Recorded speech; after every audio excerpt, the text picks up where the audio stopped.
Ya pertanyaannya cukup, udah banyak ini. Nah, ini. Ada beberapa pertanyaan yang masuk, yang bisa saya jawab, yang tidak, wallahu a'lam bishawab.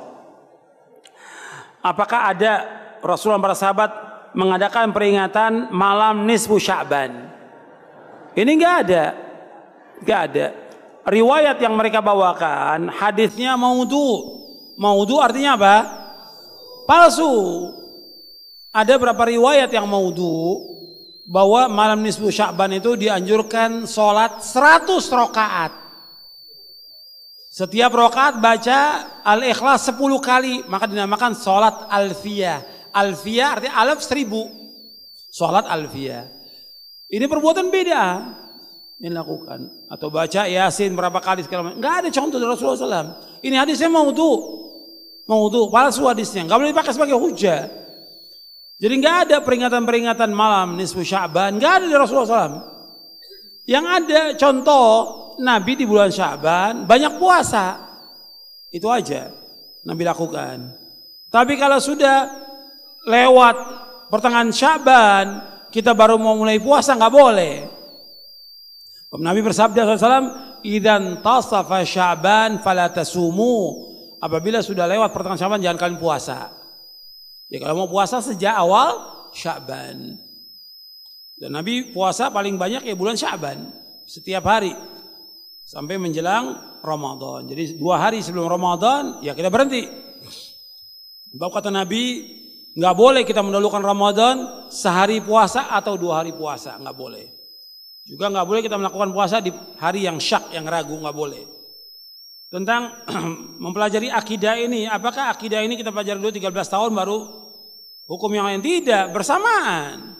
Cuma yang paling pokok didakwakan adalah akidah, kita pelajari akidah. Yang lain tetap fikih. Bahkan kita bisa kalau memang gurunya mumpuni memahami, jam pertama akidah, jam kedua masalah fikih, nggak ada masalah. Tapi yang pokok tetap akidah harus dikaji, setiap waktu dikaji tentang akidah. Orang yang tidak mempelajari akidah aswaja, dia tidak ikut kepada aswaja, apakah boleh dikafirkan? Nggak boleh. Ini dalam buku ini saya jelaskan orang Islam tuh nggak boleh gampang-gampang mengkafirkan orang lain, nggak boleh, nggak boleh mengkafirkan. Tetap kita mengajak, berdakwah, mengajak mereka, itulah Islam mengajak. Nggak boleh mengkafirkan. Kalau mengatakan bahwa ada firqah-firqah yang sesat, dasarnya dalil hadis Nabi. Nabi yang mengatakan bahwa umat Islam berpecah menjadi berapa? 73 golongan. 72 masuk neraka. 72 ini yang dikatakan firqah-firqah yang sesat dengan dasar hadis Nabi gitu. Tapi tidak dikafirkan, tidak. Kecuali nanti ada firqah-firqah yang memang sudah keluar dari agama Islam karena mereka menolak Al-Quran. Al-Quran ditolak, ya kafir. Atau dia nggak mau pakai hadis, pokoknya semua hadis Bukhari Muslim nggak mau pakai, ya kafir. Menolak hadis Nabi SAW yang sahih. Tapi itu pun yang menjelaskan ulama setelah sampai hujjah, bukan setiap orang, bukan. Ini sudah saya jelaskan tadi tentang nisfu Sya'ban, nggak ada perayaan nisfu Sya'ban. Termasuk juga nanti yang berkaitan dengan Asy-Sya'banah. Di daerah Hijaz itu namanya istilah Asy-Sya'banah. Asy-Sya'banah ini artinya perayaan menjelang Ramadan.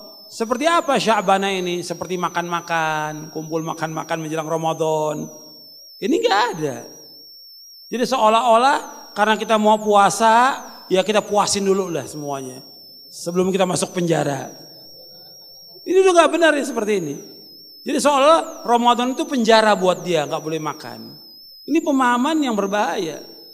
Makanya lebih dekat kepada bid'ah perbuatan ini kata para ulama. Orang makan biasa aja, tapi sengaja kumpul-kumpul di bulan Sya'ban karena nggak ada contohnya. Sama seperti orang mau ziarah kubur menjelang Ramadan. Makanya macet kan di pemakaman-pemakaman di mana-mana kalau menjelang Ramadan 1 hari 2 hari, seolah-olah ziarah kubur itu menjelang Ramadan.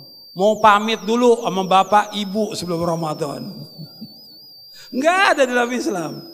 Nggak ada. Ziarah kubur dianjurkan kapan waktu saja, tapi menetapkan waktunya menjelang Ramadan jadi beda.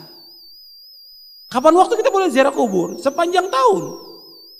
Kenapa harus 1 hari atau 2 hari menjelang Ramadan?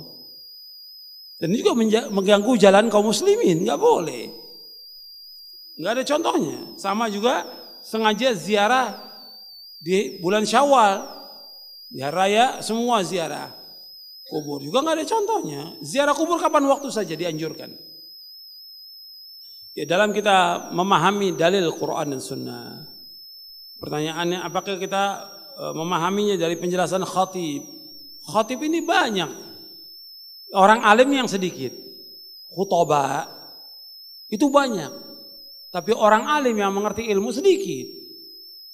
Makanya yang kita tanya orang yang berilmu, disuruh oleh Allah tanya bukan kepada khatib, tanya kepada ahli ilmu. Fas'alu ahla dzikri in kuntum la ta'lamun. Tanya kepada ahli dzikir, orang yang berilmu. Kalau kamu tidak mengetahui. Apakah ada bahwa dalam Ahlus Sunnah wal Jamaah harokah diniyah atau harokah sunniyah? Nggak ada. Nggak akan ketemu. Seperti salafi haroki atau harokiyah, nggak akan ketemu antara salaf dengan haroki. Selama nggak akan ketemu, beda sudah. Manhajnya mereka sudah beda. Ya salaf hanya satu yang dibawa oleh Rasulullah para sahabatnya, itu yang kita ikut. Nggak ada salafi haroki, nggak ada salafi jihadi, nggak ada. Itu yang bagi siapa? Ahlul bid'ah yang bagi. Untuk apa? Untuk memecah belah dakwah salaf. Itu juga harokiyah sunniyah nggak ada. Dalam Islam nggak ada. Yang mereka maukan tetap akidahnya salaf, tapi tetap juga mempunyai hizb kelompok yang nanti tujuannya apa? Untuk memberontak kepada pemerintah. Ini pemahaman yang sesat dan menyesatkan. Ya, tentang masalah ilmu fikih, usul tafsir tidak ada dalam zaman Nabi. Apakah termasuk bidah? Tidak. Ini kan hanya wasilah aja. Kita akan sempurna bisa memahami Islam tanpa ilmu yang seperti itu. Maka disebutkan oleh para ulama, ma la yatimul wajib illa bi fa wajib. Ini kan maslahat, berkaitan dengan maslahat. Ya, seperti ilmu nahwu dan yang lainnya untuk memudahkan kita berbahasa Arab. Tentang firqah yang sesat, banyak pertanyaan tentang firqah yang sesat. Saya sudah jelaskan di sini, di buku ini. Dimulai masalah tentang firqah yang sesat. Ya, firqah yang sesat. Jadi dibaca kalau mau baca buku, dibaca semuanya dari awal sampai akhir. Sebab ada ustadz yang bacanya sepotong. Sepotong apa? Langsung babnya bab firqah yang sesat. Kemudian dia ngomong ceramahnya bukan firqah yang sesat apa? Ustadz ini yang nulis mengkafirkan. Padahal di sini saya nggak mengkafirkan, menjelaskan dengan penjelasan para ulama dan ada rujukannya, tinggal dilihat rujukannya. Makanya kalau baca dari awal sampai akhir dan pahami, gitu. Kalau kita nggak mengikuti kiai ajengan, terus kita ngikutin siapa? Pertanyaan. Tadi saya jelaskan jelas gamblang. La haula wala quwwata illa billah. Ya kita ikut Rasulullah SAW. Kan nanti dikubur ditanya siapa? Ditanya kiai kamu siapa enggak? Enggak ditanya man rabbuka wa man nabiyuka wa ma dinuka. Ditanyakan siapa Rob kamu? Siapa nabi kamu? Nabi saya kiai fulan. Nabi saya ajangan, enggak ada. Siapa nabi kamu? Siapa nabinya? Muhammad sallallahu alaihi wasallam. Yang kita ikut disuruh oleh Allah apa? Ikutin Nabi Muhammad sallallahu alaihi wasallam. Sekarang Nabi sudah meninggal, kan ada keterangan di hadis Nabi tentang sunnah Nabi. Ada Sahih Bukhari, Muslim, Abu Daud, Tirmidzi. Ini semua sabda Rasulullah SAW. Nabi bersabda sallallahu alaihi wasallam. Tinggal kita ikuti dan perbuatan dijelaskan. Apakah boleh orang bikin khusus di rumah makam keluarga? Enggak ada makam itu. Kalau kita lihat contoh dari para sahabat macam-macam, mereka dikuburkan di mana? Di kuburan kaum muslimin. Nggak ada istilah makam khusus keluarga. Kuburan kaum muslimin. Sebab kalau di rumah keluarga itu banyak mafsadanya. Artinya orang yang tinggal di rumah, sampai kepercayaan kita ini kan masih animisme, dinamisme, segala macam. Belum kuat agamanya, takut dia tinggal di rumah itu karena ada kuburan. Kemudian yang kedua, bahwa diantaranya lagi, nggak ada orang ziarah kubur itu, karena di rumah. Yang ketiga, nggak dapat doa kaum muslimin. Yang keempat, kalau umpamanya rumah itu mau dijual, nggak ada yang mau beli. Karena apa? Ada kuburannya. Makanya jangan jadikan rumah sebagai kuburan. La taj'alu buyutakum maqabira inna syaitana yanfiru minal baiti alladzi tuqra'u fi suratul Baqarah. Jangan kamu jadikan rumah kamu seperti kuburan. Sesungguhnya setan lari dari rumah yang dibacakan surah Al-Baqarah.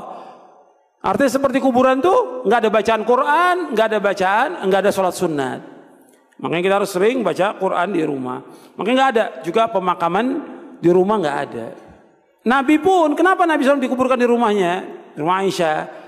Karena khawatir orang menjadikan sebagai tempat ibadah. Itu yang dikhawatirkan Nabi. Sampai Nabi berdoa, Allahumma la taj'al qabri wathanan yu'bad. Ya Allah, jangan kau jadikan kuburanku sebagai tempat ibadah, berhala yang diibadahi. Nabi takut. Makanya kalau Nabi dikuburkan di Baqi, mungkin orang sudah sembah, dibangun monumen dan segala macam. Itu yang Nabi khawatirkan. Alhamdulillah dijaga oleh Allah SWT.